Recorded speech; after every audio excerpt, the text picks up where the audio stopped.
ਬੱਚਿਆਂ ਦਾ ਕੰਮ ਆਉਣਾ ਸ਼ੁਰੂ ਹੋ ਗਿਆ। ਅੱਜ ਫਿਰ ਅੰਟੀਕ ਬੱਚਾ ਫੜਿਆ। ਸਾਡਾ ਇੱਕ ਯਾਰ ਹੈ, ਉਹ ਕਹਿੰਦਾ ਹੁੰਦਾ ਅੰਟੀਕ ਜੋੜਾ, ਠੀਕ ਹੈ। ਅੰਟੀਕ ਬੱਚਾ, ਆਹ ਅਜਲ, ਹਾਂ ਅਜਲ ਬੱਚਾ। ਉਹ ਕਹਿੰਦਾ ਹੁੰਦਾ ਅਜਲ ਬੱਚਾ ਫੜਿਆ, ਇੱਕ ਅਜਲ। ਤੇ ਲਿਆਦਾ ਦਾਣਾ ਮਾਸ਼ਾਅੱਲਾ ਵਾਧੂ ਪਿਆ, ਇਹ ਵੀ ਸੁੱਟ ਦਈਏ। ਚਲੋ ਵੀ ਰੱਜ ਕੇ ਖਾਓ। ਤੇ ਮੈਂ ਪਾਣੀ ਲੈ ਕੇ ਆਇਆ।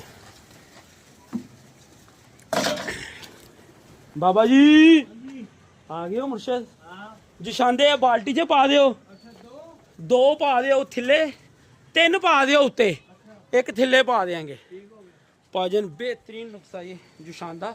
2 ਕੱਪ ਪੈਨਾਡੋਲ ਦੇ, ਉਹ ਕੱਪ ਨਹੀਂ ਢੱਕਣੇ, ਉਹ ਪਾ ਕੇ ਤੁਸੀਂ 5 ਲੀਟਰ ਦੇ ਵਿੱਚ ਮਿਕਸ ਕਰ ਦਿਓ ਤੇ ਭਾਜਨ ਤੁਹਾਡਾ ਬਿਹਤਰੀਨ ਗਰਮ ਪਾਣੀ ਤਿਆਰ। ਹਿੰਗ ਲੱਗੇ ਨਾ ਫਟਕਰੀ।